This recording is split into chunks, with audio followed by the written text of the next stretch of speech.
Amanda Francis from the Real Housewives of Beverly Hills. I have been wanting to talk about her since she first appeared on the show. I heard about her before she was on there. I wrote a book about manifesting, and when you do that, you have to put together a book proposal to send to agents and publishing companies. So you have to do a competitive analysis. So I had to look up authors and books that were similar to what I was writing about. So I went on Amazon, and hers was the first one that came up, Rich as F. And I thought, well, that's pretty cool as F. You know, I thought it was cool looking, and her picture with the money all around her looked wonderful, and the write-up about it looked great. So she's in my book proposal. So I already knew who she was.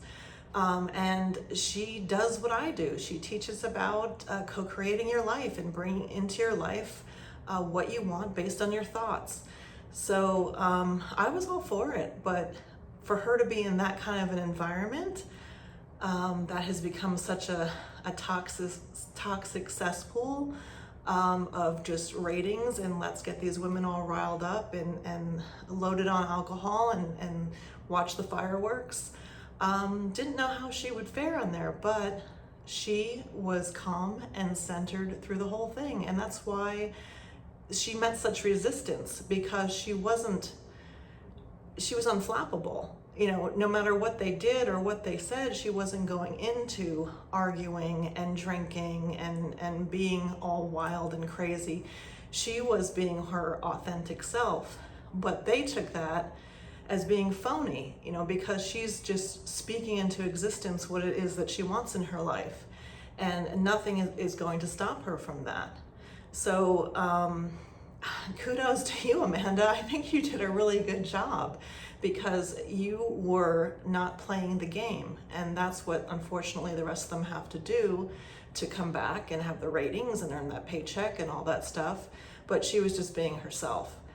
And to watch women go after another woman, go after her business, they know this is her source of income, and instead of lifting her up and really trying to learn about her, it was about going after her, and it's a cult, and she's this, and she's a phony, and she's that. Maybe what she's doing is actually trying to help women rise up to the circumstances that she has in her life, and she's showing them how to do it. And every time she was on camera, she was trying to show these women, not the housewives, but us, how to do this for yourself, how to create the life of your dreams.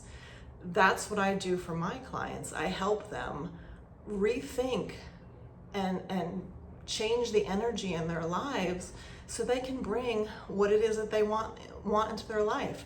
I've gotten to the point with my business that I can turn it on and off like a faucet.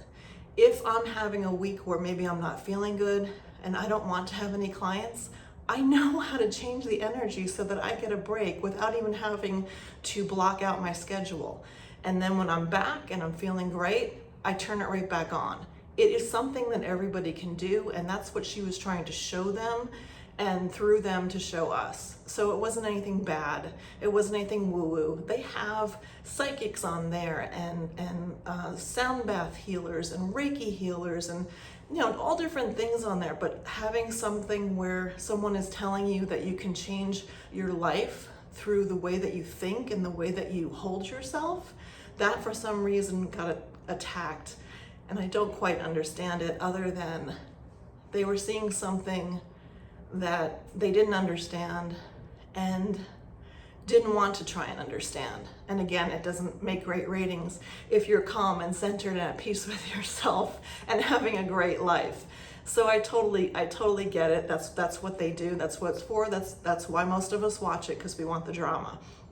Honestly, for me, I'm kind of getting sick of it. And I originally started watching these shows because I just wanted to see what it was like for people with money. How do they act? What do they have?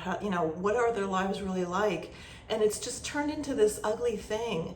And even the reunion, when they're trying to tell her about how she is emasculating her husband, and she's trying to tell them, you don't understand, like, my husband and I are in bed together talking about this, like, they have a good relationship, and they're coming at her and telling her, down the road you're gonna screw things up, and all of these women are divorced.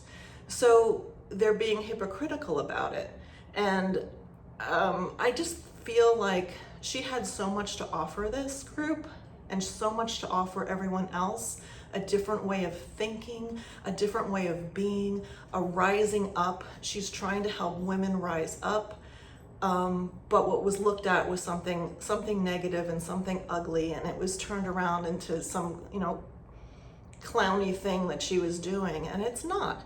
It's a way of thinking where you can take your energy, you can take your thoughts, and you can bring into your life whatever it is you want. We are doing it all the time, but most of the time we're putting it towards things that we don't want and we don't even realize it. If everybody understood their power and that they are creating the life in front of them, they would change it and they would do things that actually lifted them up. And I have seen quite a few people on social media that decided to do like a little test on her courses and see if they got anything out of it, and they did. So I'm not promoting her. I don't know her. I don't know the ladies of Beverly Hills. I'm just saying that before you come after somebody or put them down, maybe actually really get to know them, because there's probably a lot that you could learn. And I don't know if she's going to come back for a second season. Some ways I think don't do it because things don't end well for these ladies. You can get caught up in that and it becomes a whole different monster. But it would be good if they kind of gave her a chance and people could actually learn a little bit from her. Anyway, have a blessed day.